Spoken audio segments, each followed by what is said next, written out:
If you're looking for more information on Civilization VII, you came to the right place. Hey folks, my name is Pravus. Recently, I received a very special invitation from Firaxis Games and 2K to visit their studio outside Baltimore, Maryland, and get a hands-on preview of the upcoming Civilization VII. In today's video, I'm going to share everything I learned about the game, including some massive new changes to the franchise, and also share my thoughts and impressions thus far.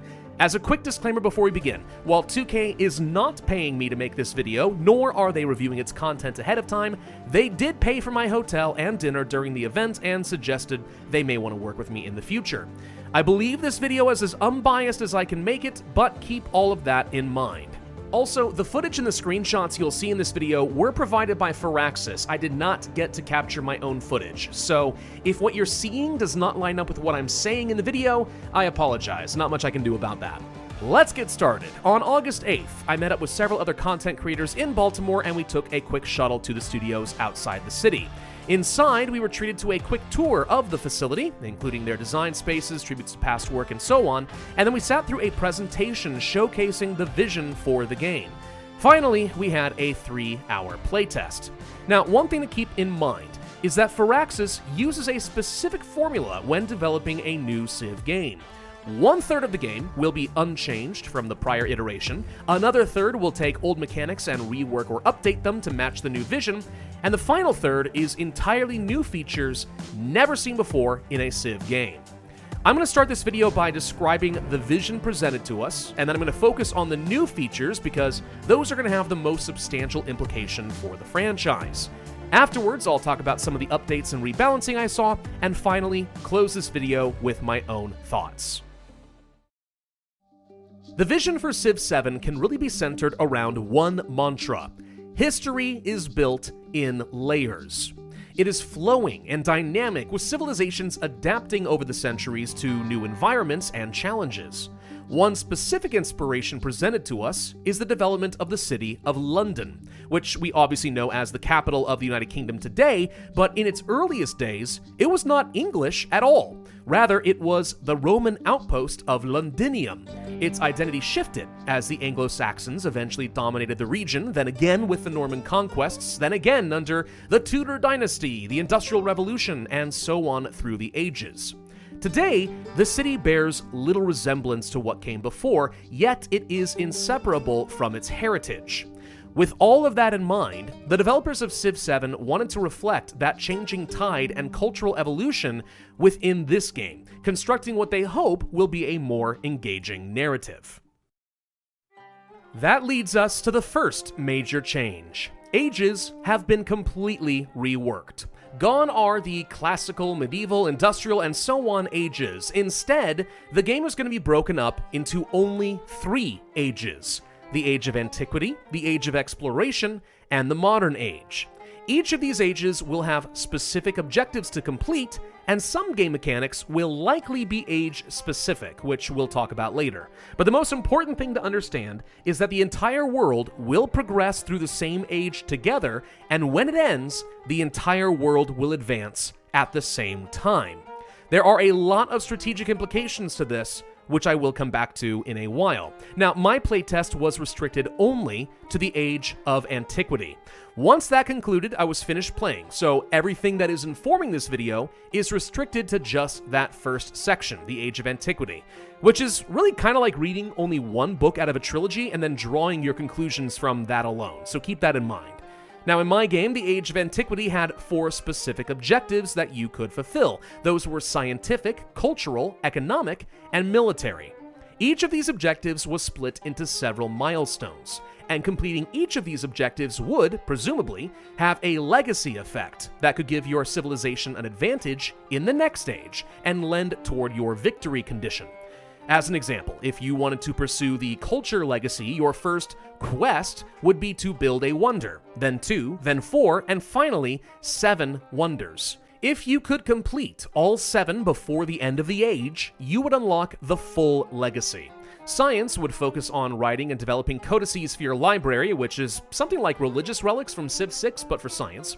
Economic would focus on trade routes and resources, and military would focus on developing your commanders and expanding your empire, mostly through conquest.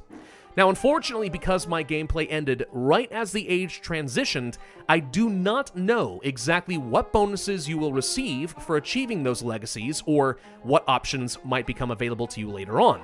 So that's still a bit of a mystery, but I get the sense that they are crucially important for defining the trajectory of your campaign. Now, there is more to talk about with ages, but let's instead turn to the second new mechanic for Civ 7 because it's very closely related. Up to this point, every Civilization game has been very Civ-focused, and by that I mean you would play as America or China or Greece, etc., from the very start of the game all the way through human history. Civ 6 did experiment more with the idea of having different leaders for the same civilization to add extra flavor and replayability to the same faction. China is another great example, with 5 potential leaders to choose from. But Civilization 7 is about to flip this on its head. Remember how I said that history is built in layers? Well, so are human cultures.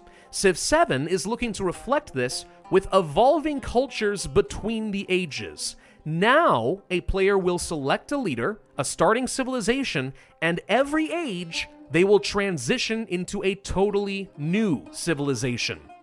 Some of you might hear that, and you immediately get flashbacks to games like Humankind, where you swapped cultures with no rhyme or reason with every age.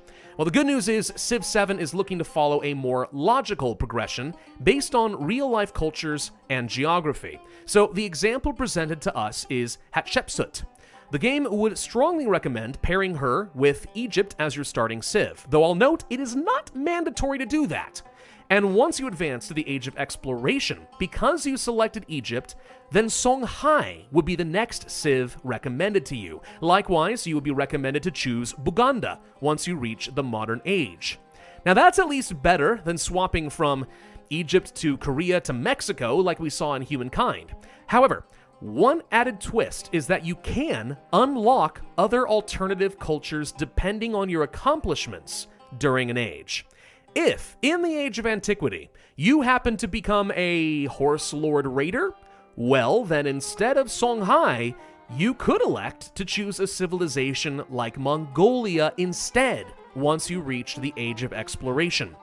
I don't know what the criteria will be to unlock different civilization choices. I don't know how many options will be presented. As I said, my playtest ended right before the transition between the ages, so I didn't get to see any of these details play out. But already, if you know anything at all about the Civilization franchise, you know that this is a massive departure from the other games in the series. I am going to give my specific thoughts on this later in the video, don't you worry. But that's already a lot to take in, so pause if you need to percolate. Now, swapping cultures isn't going to happen just out of the blue. Throughout human history, cultures have evolved as a response to a change in their surroundings. This is going to be true in Civ 7 as well. Toward the end of every age, there is going to be a crisis, which will progressively get worse and worse until it culminates with an existential threat. In my game, I played as Augustus and Rome, and about 30 turns before the end of the Age of Antiquity, my empire was struck with higher army maintenance costs, incompetent diplomats, and other maladies, right up until a barbarian horde descended upon my cities. Clearly, this is meant to replicate the devastating impact of the Hunnic and Visigoth invasions in Europe that led to the downfall of the Western Roman Empire.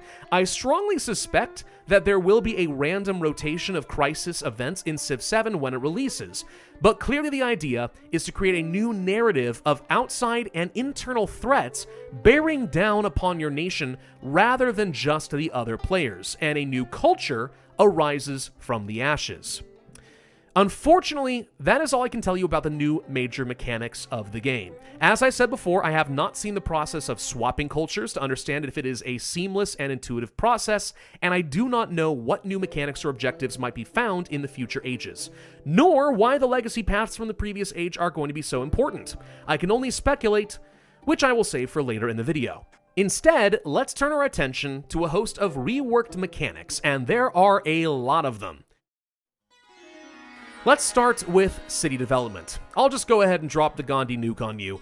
There are no more builders in Civ 7. None. They're gone. Kaput. The city grows, you select a tile for development, and that is it. No more micromanagement, no more waiting for builders to arrive in a new city to bring it online.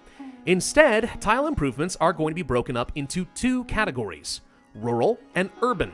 A rural development is specific to the type of tile you would want to improve, and are focused on bringing new resources into the city. A forest will become a lumberyard, grasslands will become a farm, etc. They boost your tile yields and unlock new resources to bolster your empire. There will only be one improvement option for each terrain type. Without builders, you can't chop down a forest and then place a farm on the cleared land. You are restricted to just the lumberyard. This greatly simplifies the decision-making process when improving your city, at least with the rural improvements. But this will get more complicated once you start placing urban improvements. You might recall everyone's favorite topic to debate from Civ 6, districts. Well, the urban tile improvements are basically those, except districts are no longer specific to only one type of yield, like the campus or the commercial hub. Instead, the new urban districts will just add flat adjacency bonuses and open up 2 building slots in your city. Yes, you heard me correctly, building slots. If you want to place down a granary or an altar or a barracks, you need to have a free slot in an urban tile. Most of those buildings will not only add some yield value into the city, but they also have adjacency effects. So it might well be that you want to place a granary close to all of your farming improvements to help the city grow faster, and you may want to place your cultural, scientific, and religious buildings close together to generate the most value, etc. You will also eventually be able to allocate your pops to these districts as specialists to further stack the adjacency modifiers. So the natural progression of a city will be to start mostly rural in the early game, and then gradually urbanize across the world and divide itself into specialized quarters to maximize efficiency. This makes perfect sense from a human development perspective, but obviously is another major departure from what we have seen before in other Civilization games. And to make matters even more complicated, once the pop has been placed, whether in a district or as a specialist, they cannot be moved. No more swapping populations between tiles to boost growth or production. Furthermore, I should note that settlers do not place cities in the game. Instead, they found settlements, which act like towns attached to your cities. They spread your culture, grow, and work new tiles to send more resources back home. All production in a settlement is converted directly into gold. They cannot build anything on their own. They do not develop urban districts, and they do not have any building slots. If you want to convert a settlement into a city, you'll have to spend a hefty amount of gold, and this gets more expensive with every city you possess. Once you've converted the town into a city, it urbanizes, just like your capital. However, if you choose to leave your settlement in its current state, you will eventually get the option to turn it into a specialized town and get extra bonuses depending on the tile improvements in the surrounding area. Again, this is a huge change from the other games in the series, but it does make sense. By the end of the Age of Antiquity, you'll have a handful of cities to manage, with several small, specialized towns functioning as tributaries to feed your urban centers. One of the big incentives to settle in new areas is resources. Now, unlike past games, every resource is going to provide specific benefits to your city, not just the extra yields on a tile. Some resources will provide benefits to your entire empire, and others have to be slotted in a city or a town, one at a time. Now, those resources could provide, let's say, extra bonus food. Another might give you a production bonus to a unit category, and another might grant extra happiness to the population, etc. Cities have many slots for resources and thus can stack the most benefit, while towns are only able to house 1 or 2. And on top of that, when you trade with other civilizations, you gain access to all of their resources in that location as well, which again, you can disperse throughout your empire to stack different bonuses. This actually reminds me a little of the trade surplus system from Imperator Rome, and you will need to plan your trade routes and settlements carefully to maximize your economic bonuses. This also will strongly incentivize playing nice with your neighbors. Speaking of which, let's transition over to diplomacy. In both Civ 5 and 6, city-states are a major mechanic you'll need to play around. In Civ 7, they still exist, but in a very different form. Initially, you will meet several different independent peoples as you explore the world. They do not start as a city-state, but more like an independent tribe, which may or may not be hostile to your advances. If you spend time cozying up to them, those independent peoples will go on to found their own city-state and proclaim you to be their suzerain. At that point, you can choose one of several different suzerain bonuses to enjoy, and you may continue investing in them to help the city grow, expand their military, or eventually annex them outright. The fact that you can choose from several suzerain bonuses is going to reduce some of the randomness that we've seen in past games, but it definitely will require more attention and cultivation from the player. You likely won't be able to invest in several at the same time. Why? Well, because there is a new resource at play in Civ 7, influence. This is something you'll gradually accumulate in your empire and can be improved by various buildings or policies. You spend influence for all diplomatic actions, including building up your independent peoples. But what about the other players? Diplomacy has been greatly reworked in Civ 7. It's not just a simple set of alliances, denouncements, and trade agreements. Now you can spend influence to propose various cooperative or hostile actions, such as declaring a joint festival, and both sides will reap great benefits the more they cooperate. By default, the initiating player will spend their own influence to propose an action, and if accepted, they get the lion's share of the benefit, so it pays to be proactive. But if the other player elects to spend their own influence, both sides share equally an even larger benefit. You could also spend influence to oppose a player's motion, denying both players a benefit and harming relations. There are many kinds of deals in this game, ranging from food to gold to culture and more. You'll also spend influence to request open borders for a set number of turns, or trading rights to access their resources with your merchants. And finally, you can also spend influence to directly sabotage another player or steal from them in some way. A player generating a lot of influence in their empire is going to be able to sustain several strong relationships and make their rival's life a living hell. Speaking of which, let's now turn to the military. The units themselves are largely unchanged from past games, but they now boast new leadership with the commander unit. A commander functions similarly to a great general, boosting up the prowess of the adjacent units under their command. But there are a few very, very important distinctions. First off, as the units engage in combat and the commander gains promotions, he will have several different promotion trees to pick from, including defensive or offensive buffs, maneuverability and flanking bonuses, and even promotions to boost the production and experience of new units in a city. They also will have the ability to pack and unpack several units under their banner. Suppose that I have a commander unit, and I have 2 warriors, an archer, and a catapult nearby. All 4 of those units can attach themselves to that commander, disappearing from the map and stacking onto the same tile as the commander. Now, whenever I move my commander around, I'm actually deploying 5 units at once. When I reach the border of my enemy, I can then unpack the units, and they will disperse to all of the nearby tiles. This may sound like a simple feature, but it has huge implications. As an example, in my game as Rome, one of my rival cities was placed behind 2 mountains with only a single tile as a pass between them. In Civ 5 and 6, I would have had to painstakingly move each unit individually through the pass, which would have been a slow process and open up my units to harassing fire from nearby archers. But in Civ 7, I used my commander to pack up my entire army, move the entire group through the pass at once, and then deploy around the enemy city. Huge tactical advantage. This also makes it a lot easier to organize and direct your military forces rather than control each unit individually. You might even be able to sneak an army up to your opponent's borders if you're careful, and declare a surprise war. Whew, okay, after all of this, you'd think I'd be done listing changes, but no, not quite yet. I'll make the rest very quick though.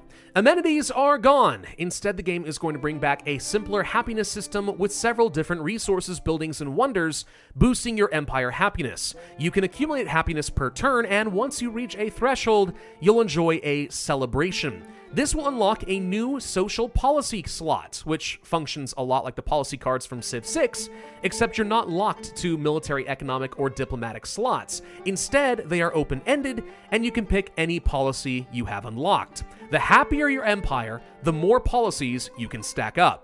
It's worth noting that when you reach an age crisis, the negative impacts are very similar to social policies. You'll be presented with several negative effects to choose from, and you slot them into your empire, trying to do the least harm possible. But at some point, it's inevitable that these crisis cards are going to be a millstone around your neck. For another change, your civilization leaders can gain attributes as you accomplish different milestones. Think of them like talent points that will follow you for the rest of the game, boosting your military, science, culture, and more. The more you generate, the better your leader will be. Eurekas have been removed, so you no longer feel pressured to follow a specific build order to eke out extra science or culture. I also did not see any sign of governors. Religion, oddly, also seemed removed from the version of the game that I played. Pantheons still exist, but as far as I could tell, there was no organized religion at all. I don't know if this was just a stripped-out feature for my playtest, or if this is something that is going to be saved for the Age of Exploration. I very strongly suspect the latter. There are, however, some interesting new civics added into the game, which are unique to each of the civilizations and help develop the cultural heritage of your empire. These are permanent bonuses for the rest of the game and will help distinguish, say, a Roman playthrough from an Egyptian one. But taking these heritage cultural civics might mean you don't finish all of the global civics before the end of the age, so there's definitely a trade-off to be had. And finally, at long last, we reach the most important addition to the game, navigable rivers. Yes, you can have a unit end their turn on a river and then sail up and down rivers at a faster pace. This has been a long overdue addition to the game. Okay, finally, I think that covers everything important I saw during my playtest. I have given you a lot to think about, I know, but if you'll indulge me, I'd like to now talk through some of my own personal thoughts and impressions after this experience, since I've had a few extra days to process. Let's start with the obvious. The changes to ages, cultures, and leaders is going to be very, very controversial. Whereas before the player was emotionally invested in their civilization with the leaders as the flavor, now the player will be invested in their leader and the culture instead will provide the flavor. This is a fundamental shift from everything we know to be Civ. I think some people are going to be very receptive to this change and embrace the idea of a more narrative-driven Civ game. And I think others, especially the hardcore fans of the previous Civ games, are going to be in for a shock and will rebel against this. For me personally, I have very mixed feelings. I see a lot of potential with these new systems, but I worry that the intermission between ages and the evolution of cultures is going to feel disjointed and unbalanced. Maybe it's just because I've been burned by games like Humankind, but the idea of Egypt having the option to swap to a Mongolian culture, even if it is locked behind an achievement, doesn't sit well with me at all. To me, if there's going to be a cultural evolution, it needs to be logical at all ends. Maybe Egypt can become Songhai by default, or maybe they could unlock the Mamluks or Arabia as an alternative Civ. But not Mongolia. That just ruins my immersion. I made this pitch to the Firaxis developers, and it was suggested that players can construct their own narrative for why it would make sense, but in my view, if players couldn't do that for Humankind, I don't see why it would work here either. But again, I didn't get to see the process of transitioning between ages, so maybe my hesitation is unwarranted. I just don't know yet, and I really, really wish that Firaxis had included that in my playtest, just to set my mind at ease. I'm also very curious how the age objectives are going to change up the game. From what I can tell, it will be impossible to win a game before the modern era, except for a domination victory. How easy will it be to pivot from, say, a cultural legacy to a scientific victory over the course of a game? or a religious victory, if that even exists at all? Will there be an advantage to mixing up your legacies, or do you want to snowball only one legacy throughout the whole game? These are questions that won't be answered until I have a chance to play through a full game, but the balance is going to be crucial to Civ 7's success. On the plus side, because all Civs progress into the ages at the same time, I do think there will be more opportunities for players who were behind in one era to stage a comeback and slingshot themselves into victory, much like a Dark Age in Civ 6 can lead to a timely Heroic Age. Again, I can't make any further judgments until I see more. I also do have some concerns about the city development system. I think that distinguishing between your towns and cities is fine and actually makes a lot of sense. I even think that the more agnostic urban districts will appeal to people who never really liked the specialized districts of Civ 6. But at least from the game that I played, I did feel like most of the city development came down to number bigger on this tile, big number go brrr. And I didn't really have to plan out at my city too much in order to get massive yields by the end of the game. That's reactive, not proactive. But again, this might appeal to some people. Whereas Civ 5 is elegant in its simplicity, Civ 6 is a game all about planning. If you can read the terrain correctly and execute on an elaborate plan, you reap massive rewards. But not everyone likes the complexity of a planning game. Civ 7 might be able to strike a happy balance between the two. That said, again, because I only saw one age in my game and it was set to a standard difficulty, I recognize that there is a lot I could be missing. It might be that at the higher difficulties, maximizing your building placement and adjacency bonuses is going to be crucial to success, and you'll have to plan for the long term. Talking to some of the devs, they certainly seem to believe that this was the case, and that deity difficulty is actually far, far harder in this game than previous iterations. That intrigues me, so I'll have to put that to the test when Civ 7 comes out. There are a few things I really liked, though, and I think will be a strong positive for the game. The military commanders, as an example, were fun to play around and use their abilities to maneuver my army across the map. Little things like packing up my army to pass through the mountains like Hannibal is a genuinely interesting change. The unique cultural civics, likewise, are just an objectively good addition to the game. If Firaxis is committed to a more narrative-focused game and less of a board game, then this is a no-brainer. Likewise, I think diplomacy has the potential to be very powerful and engaging, especially because the most proactive diplomat stands to reap the most rewards. I guess up to this point we haven't talked about the visuals of the game at all, but honestly that's a mixed bag to me as well. A lot of people criticized the appearance of Civ 6, claiming that it was too vibrant and cartoonish. That never really mattered to me personally. I care far more about the game mechanics. Civ 7 looks like it's going to strike a balance between Civ 5 and 6. Not as cartoonish as Civ 6, but also not purely realistic. I don't know if this is a mistake, and maybe Firaxis is trying to strike a middle ground where no one will be happy, and it would have been better to commit one way or the other. All that said, I played a very early version of this game, and I fully expect that the graphics and the UI are going to go through several more iterations prior to release. Okay, at this point, I know I've talked your ear off for almost 30 minutes, so let me go ahead and end this with one final summary of my thoughts. I went into this experience very excited to see what was going to happen with the Civilization franchise. I'm now coming out of this feeling a little bit more cautious. There are some parts that I really do like, and some parts that I think I might come to like, but initially it's such a shock, I don't really know how to feel about it, even after a few days of pondering. When this game comes out, what I fully expect to happen is we are going to see a pretty big split in the community between the more casual Civ enjoyers, who I think are going to be more open to these changes, and the more hardcore fans of Civ 5 and 6, who are going to look at this and they're just going to hate some of these new systems.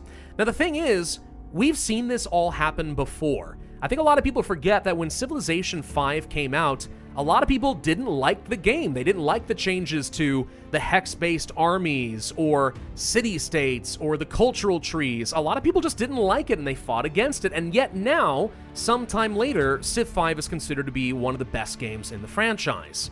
Likewise, when Civ 6 came out, a lot of people hated the districts, they didn't like the art style.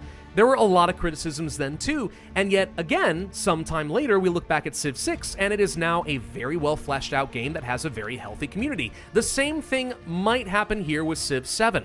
So I expect a bumpy release. That said, there is still a lot of time for some changes to be made before the game releases on February 11th, 2025. And I'm certainly looking forward to playing through the game a bit more so I can see how the changes in the early game really flesh out throughout the 2 remaining ages.